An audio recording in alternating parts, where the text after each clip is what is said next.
Hello and welcome to another Wargamer Online video. Today we are going to be looking at the Orruk Warclans Battletome.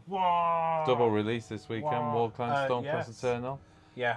We're going to be focusing on Orruk Warclans today, but Luke and Liam will be returning with a look at the Stormcast Eternal book. But yeah. In probably like the 4-hour show that will be just... Over 100 pages. I did a count. Like There's 100-page rules in that bad boy. insane. Right. What do we care about shiny boys though? No, when we got we're green boys to cunning talk and about. brutal and stabbing. Yeah.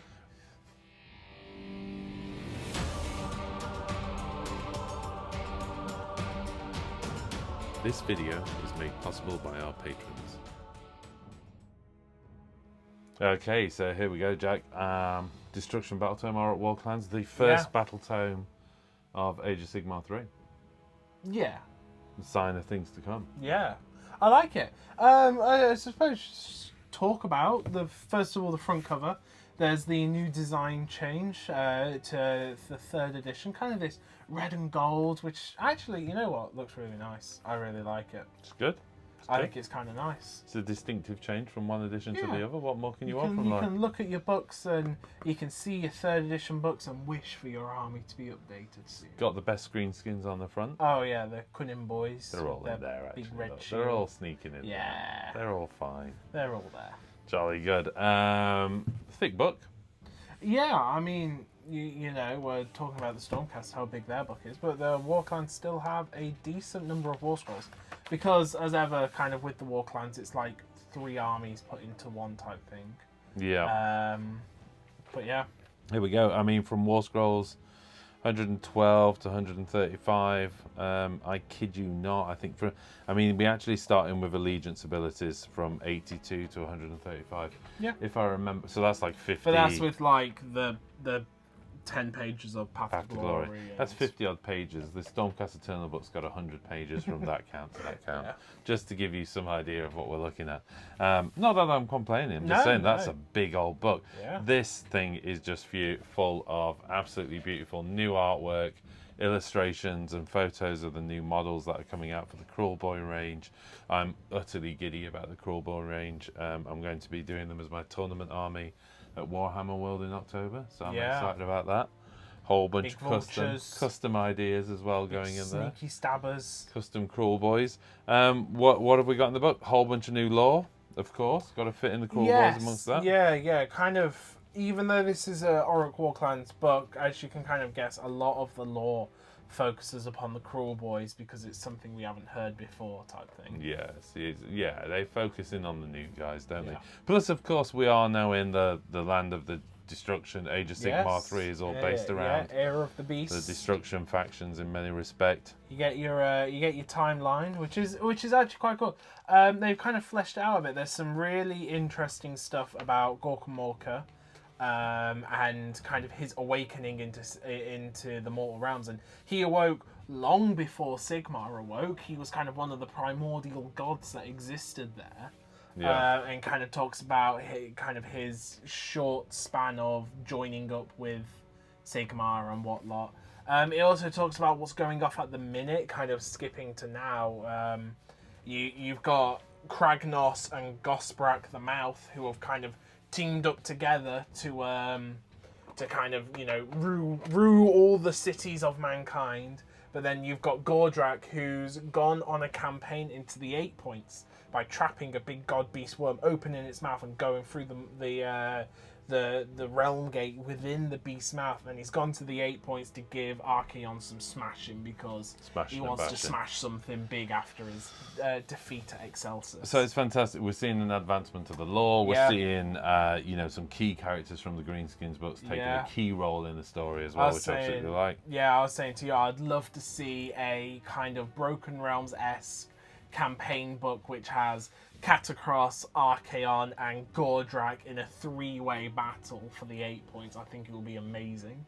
Before we get into the War Scrolls, because we're only doing a short show tonight, I just wanted to pick up my favourite bit of the lore, which is essentially the Force Org from a Crawl Boys Warclan.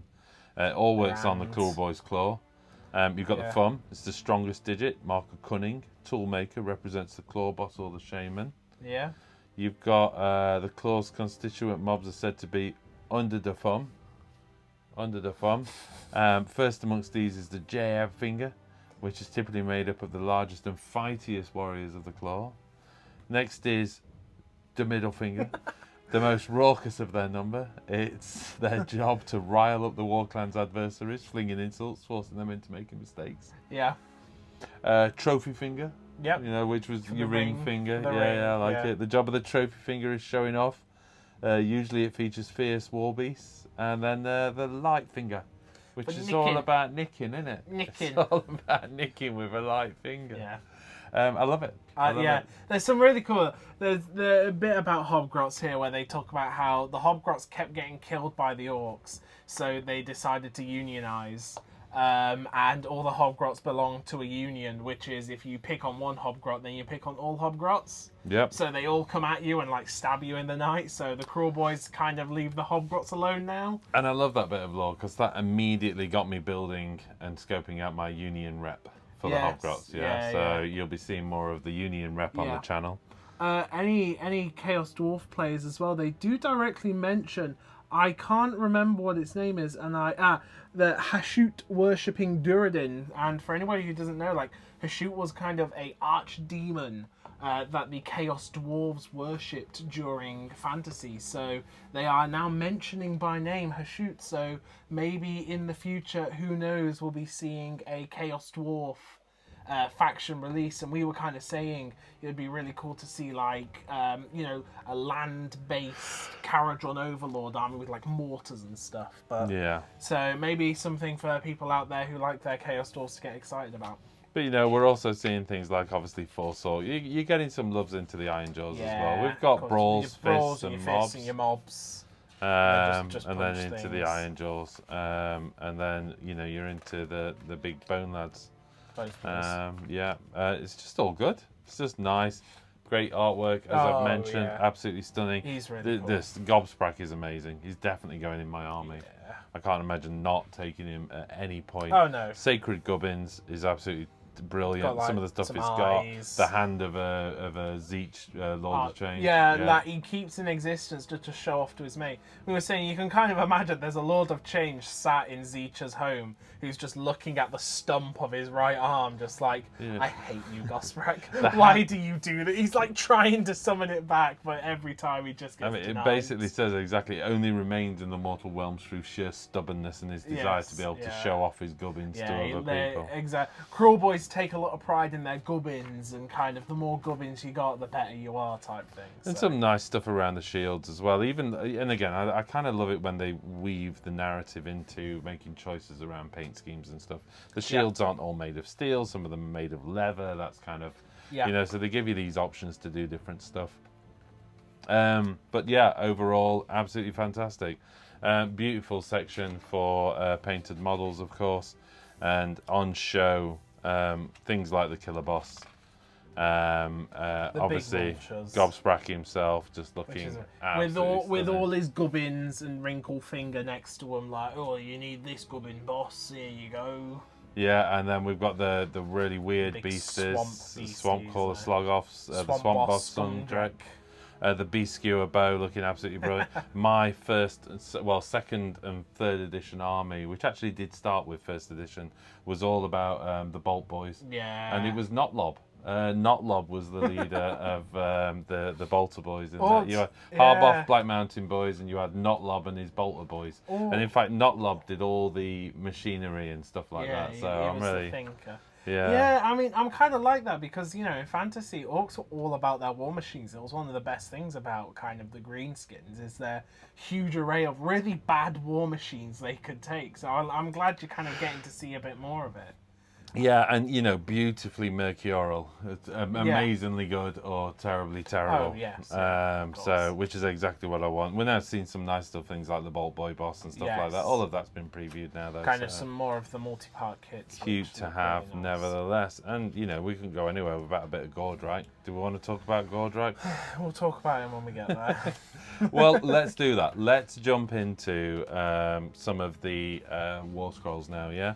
Yeah, I mean, we can kind of talk about some of the allegiance abilities. Oh, yeah. Okay, let's do it section by section. A lot of the allegiance abilities haven't really changed when you kind of look at the Crawl Boys. They have their Venom encrusted weapons. Everybody knew that. Each unit gets their... each allegiance gets their own different war. So Crawl Boys war allows 3 units to fight together at the same time.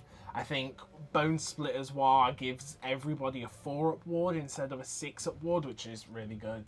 And the Iron Jaws war gives reroll charges or something. I can't quite remember the Iron Jaws one. We'll get there when we get there. We'll get there. Yeah, you get all these really cool, like, dirty tricks the Crawl Boys get to do. Yeah, I mean, let's pick a couple out, okay? I mean, first and foremost, you've got your different war clans, your Grinning Blades, your Big Yellows, your Skull Boys, or the Skull Bugs, Venom encrusted weapons across the whole thing. So this really is 6s doing mortal wounds. Yeah, and it says it doesn't take account the mount, but a lot of the mounts supersede that rule. So the Vultures and the Marsh Crawlers do supersede that rule. Well, as in they get an exception. Their mounts do work. So they're still Venom encrusted, particularly the Scumdrek. Yeah, the Marsh Crawler, yeah. Worth mentioning as well, of course, it's mortal wounds equal to the weapon's damage. Yeah. Sweet. Makes the Bolter Boys really nice. Talks about the Crawl Boys war in there, which I think you covered very briefly. The dirty tricks are nice, funny, and thematic, but I didn't see anything in there particularly broken. I don't think there's anything in there that stands out like this is the greatest thing ever. I mean, there's like you can put some bombs on objectives, which is really cool. Yeah, that's the lethal surprise, isn't it? Yeah. You can make some of your units disappear. What I would have preferred for that is you can make your own units disappear. Would be really cool if you could deploy your units and then take some of your units off and have them like they disappeared into the misty scout. I kind of get, but that's you've got covered in mud, okay, which makes you not visible, which has a similar thing, I think. Yeah. The idea of that one, I think, with the disappearing actors, they make them get you've lost misled. You've misled that unit off the table, and it goes into reserve. So just to be clear, it's your opponent's unit that ends up in reserve. Yes. So you roll 3 dice for each 4+. You can pick a different enemy unit that's not been reinforced, and roll a dice for each unit you picked. If the roller is greater than the wound characteristics, your opponent must remove the unit from the battlefield and set it up in reserve. I mean, they have to come on more than 9 inches away from enemies in their own territory. So if you're playing a mission where the territories go right up to the center, you're probably not going to pick that. If you're playing one of the games with the smaller territories, it might be quite good. If somebody's got a big alpha striking army, then it might be good, like a unit of witches or something. Yeah, but you're seeing it defensively. I'm seeing it aggressively. Remove a screen. Yeah, you're right. You're right. That also works. Hit them with the big bosses. A unit of skinks or something. You spend all that time laying those skinks out, and it's like, no, they're off the table now, dude, and I'm coming at you, big guy. One of the good things is you do get to pick them after you've received your starting command point, but before the first turn. So you do get to see what kind of mission you're playing and decide what you're going to do. Well, yeah, because you're cunning. Nice. Yeah. It wouldn't be cunning. Right, cunning, aren't you?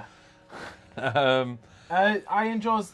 Okay, so the Iron Jaws war is add 1 to charge and rend. Okay, that's what it does. Okay.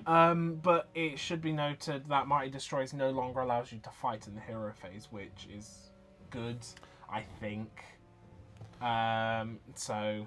Yeah. Okay, cool. Bone Splitters, want to pick it up? I mean, they get the wards, they get better against monsters. Everybody has kind of the exploding hits, which is nice now. But apart from that, kind of not a lot's changed for them. Right, okay. I'm keeping it moving forward because we want this show to be short and sweet. So again, if you've got any questions about what's in the book, hit the comments below. We'll see what we can answer. Yeah. Again, if we cover everything in the video, it's 9 hours long. Yeah. So we're going to pick out the bits that we like. If you've got any questions, hit the comment box and we'll see what we can do to reply to them, okay? Yeah. Mighty War's not changed that much. Here we go. The it's big now war. A heroic action, which is really cool.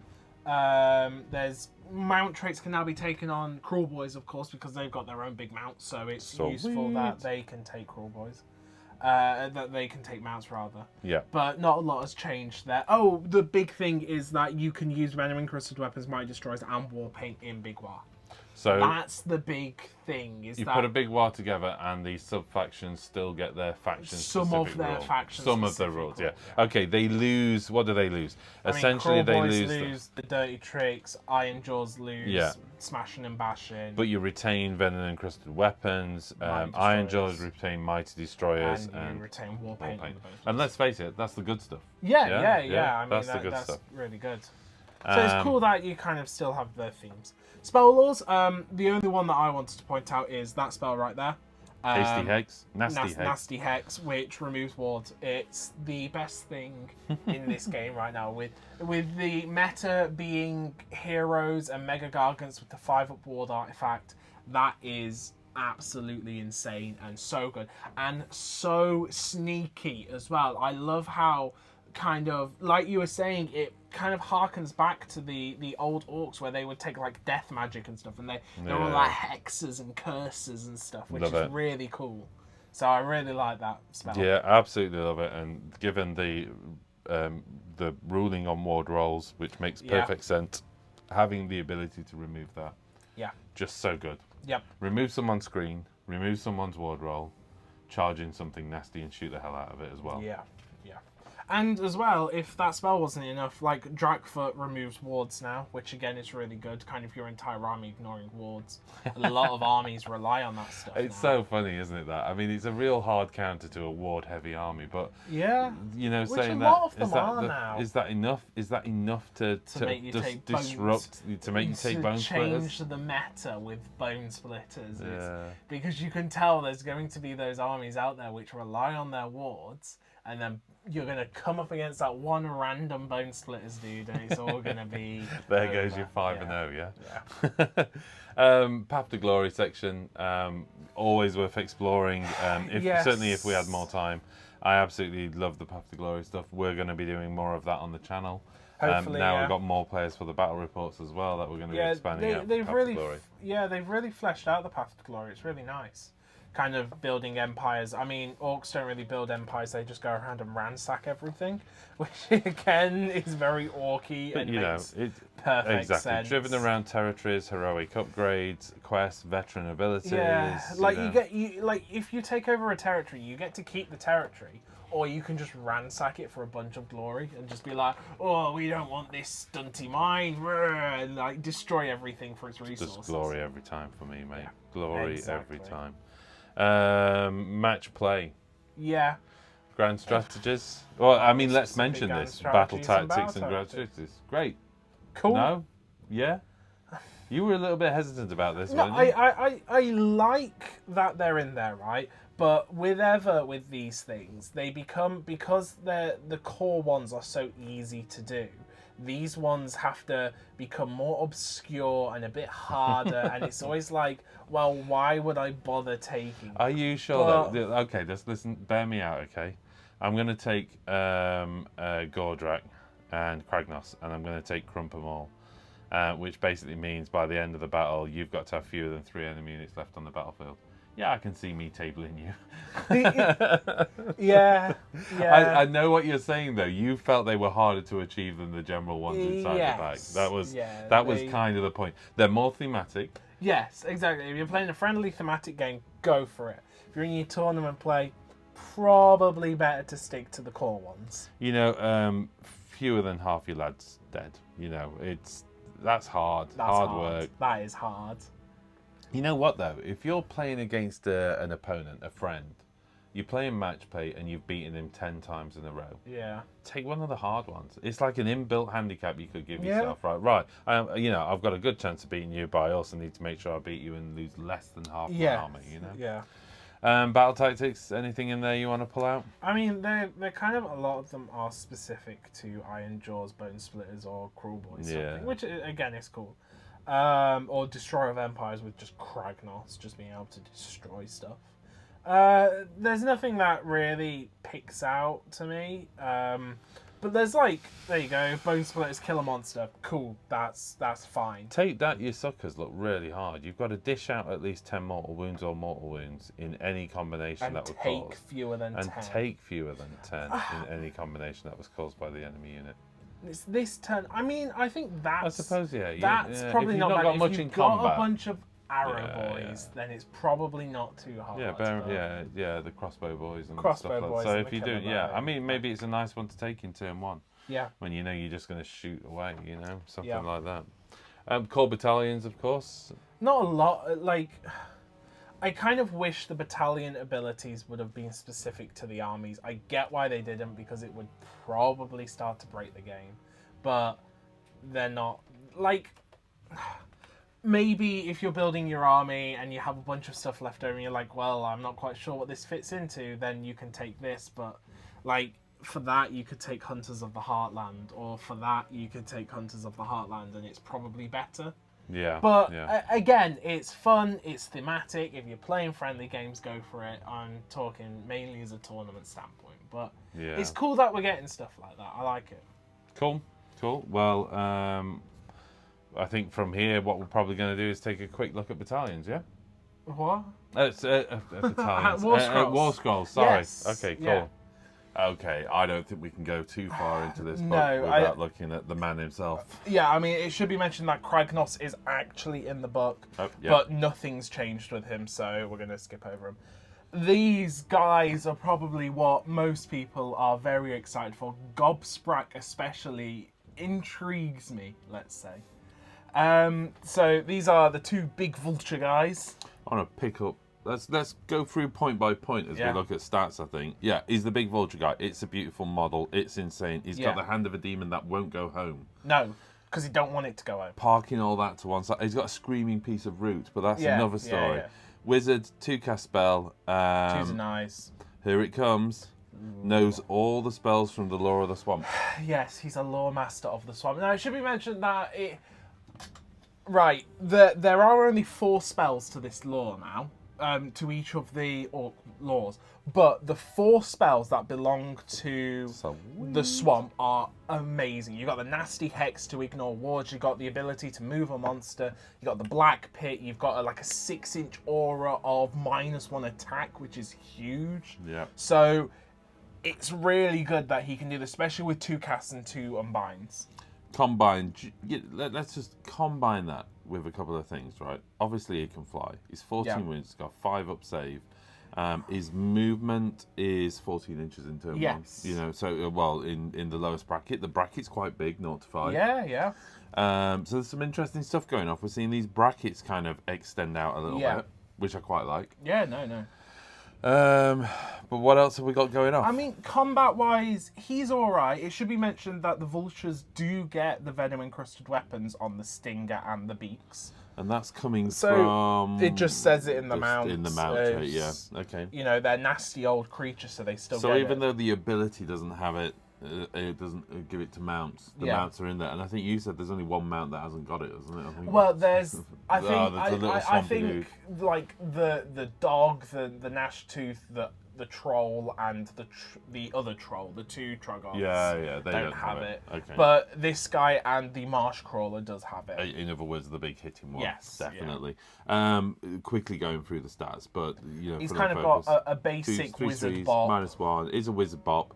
And then this is very the kind standard of stacks. claws and a sting. So we got 5 attacks, 4s and 3s, -1, 2 damage. You're doing mortal wounds on a 6. You can make it 5s with things we'll go into later. I think when you're doing mortal wounds on the hit, that's why you're kind of going down this column more than anything. Is how many dice am I rolling? You know, that's kind of for me when I look at that and I know there's a mortal wound explode or something. It's like, well, do I get a decent amount of dice? And you know, you're throwing down 3 there, 5 there, so you're throwing down 8 dice. You know, I mean, it's one way of looking at it. You're gonna get something. But his ability-wise, I mean, he has. In fairness, though, sorry, that's a backup stabber. You're not gonna get. Well, you still get it on the backup stabbers. Ability. Yeah. Okay.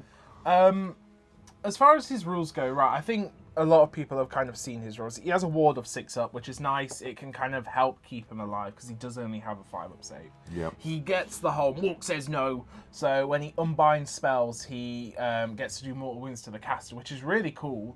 He is only a 2 unbind, but like if you manage to get that spike 10 plus unbind to do d6 mortal wounds, you could just kill a little caster straight away. Kill a little caster. I mean, you're looking out, but you can kill a little caster. Yeah. Even so, it's just that it's that big wizard that's down to his last bracket. Yeah. And, you know, the big guy from Lumineth, Teclis, down to his last 3 wounds, and you're pumping out 4 spells, and it's like, well, I'm going to try and deny 2 of them. He doesn't get any bonuses to deny apart from his once per battle Mandrake.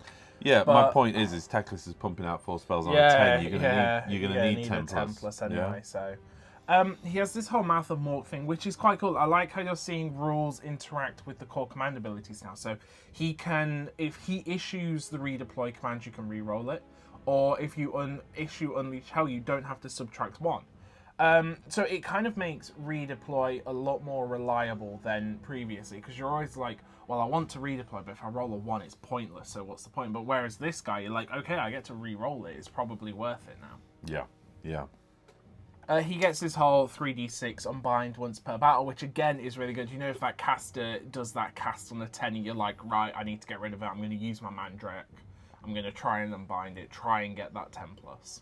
Yeah, absolutely. Standard Summy Bogmist. Yeah. The killer boss, there's only kind of one thing I want to talk about with him. He's a standard smasher boss. He has all part of the plan, which all killer bosses get. He gets the killer boss attack. One thing he does get, and I'm kind of 50-50 on this is alright. When we get into it later, it gets worse. But you can use the same command ability more than once in the same phase if you pick this unit to issue the command. Yeah.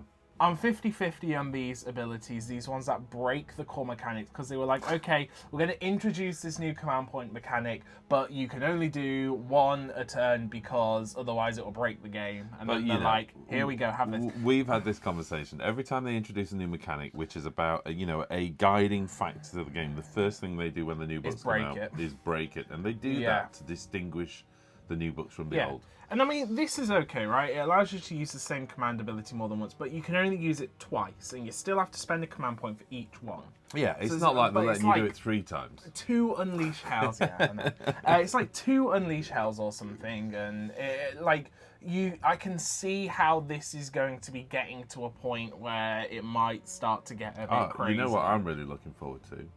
Voltornos. Just, new book for Voltornos where he can do his thing 3 times again. He can just do it as many times as he wants, all of this has kind of been seen in the Dominion box. I don't think that's going to happen, by the way. Let's just say we like that. We can really hope it's not to. We don't really need to go over this. It was in Dominion. Do you want to have a look at Swamp Boss? These 2 were in Dominion. So yeah, let's have a look at the Marsh Crawlers. So this is Swamp Boss Scumdrek, but you do also have the non-named version, who basically gets 1 less attack, 1 less wound, and doesn't get the Betmaster stuff. But what's really good about this is this ability, the Sludge Rake of Venom. So it has a 12-inch aura of +1 to the number of mortal wounds on a hit roll of 6 for the venom-encrusted weapons. Yeah. That is insane. That is so good. That Bolter Boy's doing 3 mortal wounds on a hit roll of 6. I mean, that's even Gut Ripper's doing 2 mortal wounds on a hit roll of 6. Yeah. I can really see a viable strategy of you having a Marsh Crawler Slog-Off just surrounded by Gut Rippers, which are just mortal wounding everything to the ground. Yeah. It does say, as a designer's note, because the Swamp Crawler can make it on a 5, it does say it's only on a 6. Yeah, so you don't get it on a 5. So you don't get it on a 5, because that would be a bit insane. But that's kind of its main thing. But again, it's pretty good in combat. 6 attacks at 2 damage? 1 attack at D3 plus 4 damage. I really like that. It's a noisome bite. Right, we're still going back to remember this mortal wound thing. Yeah, let's go count the wounds up again. Count the attacks up, because we're still getting it on the spikes. 10, yeah. So that's what, 10, 13 at 2 attacks? damage. 13 attacks? 13, yeah. So 12 at 2 damage, which statistically you're going to be getting 2 of those through, so it's like 6 mortal wounds on its attacks. Yeah, and the noisome bites having its own insane set of damage. If you manage to get that it's 3s and 2s. It's doable, Yeah. Not a high rend, but again, you have to remember with this army, you're aiming for those 6s to do them all. Well, I think that's the thing is, it's amazing if it gets through. It's not a high rend, so chances are, depending on what you're targeting, it's going to go away. But, and this is my big but, you got the mortal wounds anyway, so it's not a wasted attack. Yeah. And when it does go through, the Norsen Bite is doing D3 plus 4 damage. Is pretty nuts. That I really like that +4 as well. That kind of reliability in it. Yeah, exactly. It's really nice. There's still a variability coming from the D3, but rather than 3D3, rather than it being like D6 or something. Yeah, exactly. Well, 3D3 would have probably averaged out a similar amount, but it bottoms out then at 3. Whereas this bottoms out at 5. Yeah, exactly. And the variability has now been introduced between 5 and 7. Yeah. Brilliant. Yeah, Smart it's looking move. good. You got this whole like bet master thing where you like have to pick a unit. It's quite cool. It's quite a lore friendly rule, but you like pick a unit of Hobgrots to be your counting crew, then you pick a friendly unit to be the bet, and if the friendly unit that's the bet dies, you get a triumph, which is kind of nice. So you pick like a unit of Hobgrots to be the counting crew, a unit of Hobgrots to be the bet, and then you just throw that unit of Hobgrots that's the bets forward to try and get a triumph. And it's all like, Nigglebut's boys are out of favours. Yeah, I'm pretty exactly. certain Swamp Boss is going to send him to die. Yeah, stuff like that. So it's really cool. So there's probably something that can be done there, but it's like, it's not overly powerful, but it's like a niche little thing you can I love do. it. I like it. It's just good fun, and you want some of that in the Green Boys book. Yeah, exactly. Betting your own units are going to die, and then coming out on top because of it. You know? I mean, he gets like the snatch and grab, which is like 2d6 if he rolls equal to or over a wound characteristic model is slain, but it can only go up to 7. So it's good if you like if you throw him into the rear of a unit and there's like a little support hero there, you can try and snatch the support hero and stuff. Sure. So. All right. Anything else we want to pick up? Oh, just the difference between Swamp Boss and Snatch Boss in points value. What are we? It's only looking at? I think it's like, where are we at there? If I remember rightly. Swamp Boss Gumdrek 320, Snatcher Boss 15. So you're Which paying, would you pick? Right. It completely depends on what you're doing. If you're not giving, if you've got somebody else to give you a command trait and artifact to, pick this dude, he gets an extra wound, he gets an extra attack. There's no reason not to. But if you're picking this guy to have an artifact, because you can give him a 5+ ward, you can give him a command trait, and that will make him worth it for 5 points less. And you're still getting the Sludge Raker Venom. Yeah, exactly, which is its main thing. Its beast's attack don't go down. So that's going to be the one that needs playing out, isn't it? Is balancing that with an artifact, versus taking him. Yeah, exactly. And I get what you're saying about the additional rolls. This guy, there's not much to say about him. 18 in draw of +1 to hit, which is really nice. Yeah, I'm not complaining about that. So he's just a cool little support thing, which has decent attacks with regen. Anything else? No, I mean, I think everything else has been shown from the Crawl Boys perspective. Do you want to have a quick look? Because we made a little cheeky Gordrak the Bokran. Sorry, I thought it was the Broken, but it's the Fist of Gork. Yeah, it's the Broken. Okay then, so want to talk about it? Strength from Victory? I'm not sure I do want to talk. I don't want to be too negative, but this really did. Okay, let's just say, when you pick this unit to issue a command, you can pick up to 3 friendly units to receive the command instead of only 1. You just think that's a game swinger, isn't it? I hate it. It's such a broken mechanic. That's 3 units on +1 save. You put him in a big war, that's 3 units of Arrow Boys all unleashing hell. That's 3 units that redeploy. It's just, if it was like he can issue a command up to 3 times, I'd be like, okay, that's all right. The fact that he spends 1 command point and gets 3 command abilities out of it is a bit much. In my opinion. If it was 3 command points for 3 abilities, like you can do the same one 3 times, but it costs you 3 points. Yeah. Winner. Yeah. To me, that looks like one of those things that might get FAQ'd quite quickly. But we'll see. We'll see. Because it depends. Yeah. All of that balances out. How does the rest of the army do? And this is the thing. And it's like, if he was a support hero, I'd be like, okay. If he was like an expensive support hero and he had that ability, I'd be vulnerable to death. All right. But he's 20 wounds on a 4-up save with what? 10 attacks at 2 damage, 9 attacks at 3 damage, doing mortal wounds, getting a wound and attack every time, doing mortal wounds on the charge with destructive bulk, which by the way is now a stomp monstrous rampage, which I really like that, how they're implementing monstrous rampage onto monsters. But that's my only gripe. Let's just clarify what we mean by that. If you carry out a stomp monstrous rampage with this unit and the enemy unit you pick suffers any mortal wounds, that unit suffers an additional number of mortal wounds equal to the destructive bulk value on the damage table. It's really cool. So it's a modifier to the stomp monstrous rampage. Yeah. And it's nice that they're kind of putting abilities into, because you still have to choose to do the stomp then. Otherwise it goes away, yeah? Exactly, and that's the thing. It means, like... But thematically, that's exactly what this bad boy would do. Yeah, He'd go in there and stomp. I was kind of surprised they didn't make it its own monstrous rampage. Whether they're trying to stay away from that, they don't want to add monstrous loads rampages. of monstrous rampages. But the fact that it's in addition to the stomp is quite cool, and he gets to like move and stuff still. But, yeah. I mean that was my only thing. That was it. It's not the end of the world. Oh, I do want to talk about brutes. Yeah, this is actually something that I really like. You can't contest objectives against brutes if you're 1 wounds. Which I think is just hilarious. You I love the idea. I mean, Mortec Guard, are they 1 wound? Yeah, Mortec Guard. You can have What's the size of the unit you can go up to? You can have like on this? 30 Mortec Guard on And an objective, one or just Orruk one brute. brute, just like, nah, Nah. I don't even look at you. This shiny thing is mine. I don't even consider It's you amazing. opponents. It's really good because kind of brute heavy list had already struggled with objectives, so maybe this is going to help them. So if you're a brute player, like I am, because I've got some of these shiny boys, I've got some of these shiny boys. If you're a brute player, then you're in for a big smiley time when it comes to objectives. I love brutes. Saying that, it's units with 1 wound, but there's plenty of chaff in there. That's really hard to move off objectives when you are orcs. When you were playing the Iron Jaws, it was really hard to shift some big units.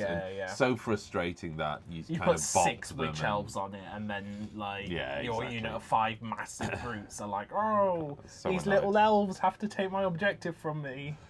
So I like it. And it's worth mentioning, of course, at 3 wounds, they're not counting as 2 each. That,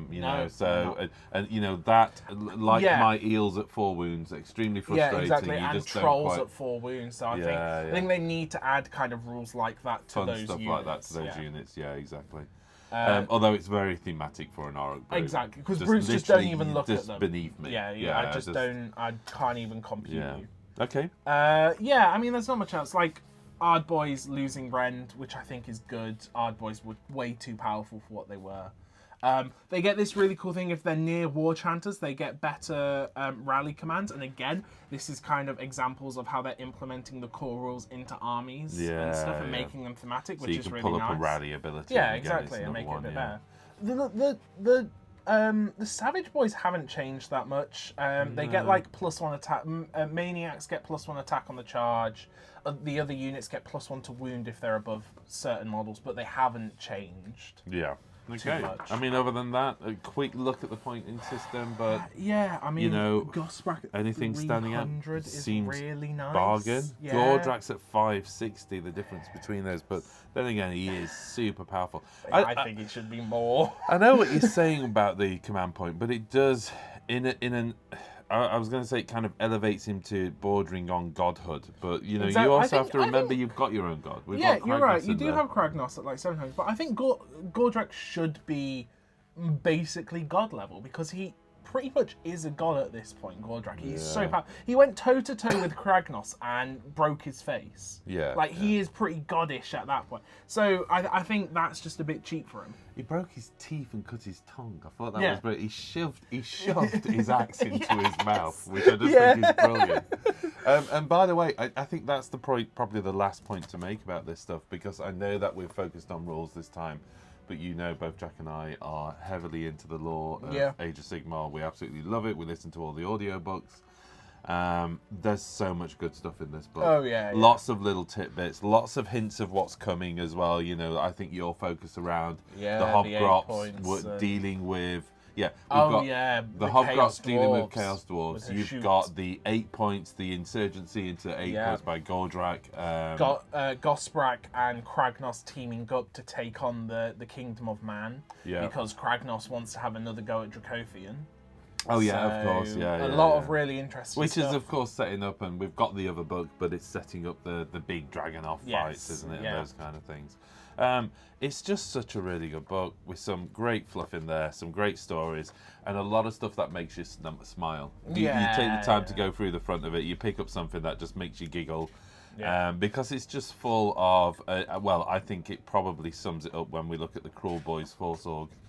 Which you cannot get away from the fact that the middle finger, their job is to their job is to rile up the enemy. I mean, literally show your enemy the middle finger, and they're really good. I think they do a very good job with the destruction book. It reminds me of the Behemat book, the Giant book, where you've kind of got all these like creationist stories in there and stuff. I just think they've done a really good job with this. That's it, folks, for us. I think we wanted to keep this one short and sweet. Both myself and Jack are taking a little bit of a break, so we'll upload this. But like I say, any questions, hit the comment drop. We'll try and keep up with them, but we're both away for a few days. And hopefully Luke and Liam will be picking up the Stormcast book, so look out for that. That's going to be a live show as well, so it might run a bit longer. Thank you very much for joining us. Don't forget, if you like and love what we do, then you can support us through Patreon. Makes a massive difference to us in terms of what we can do in terms of content. And one last thank you, of course. Thank you to Games Workshop for sending these wonderful new Age of Sigmar 3 Battletomes to us. It's greatly appreciated, and we've really had a lot of fun looking through these this week. We'll see you on the other side. Thanks, folks. See ya.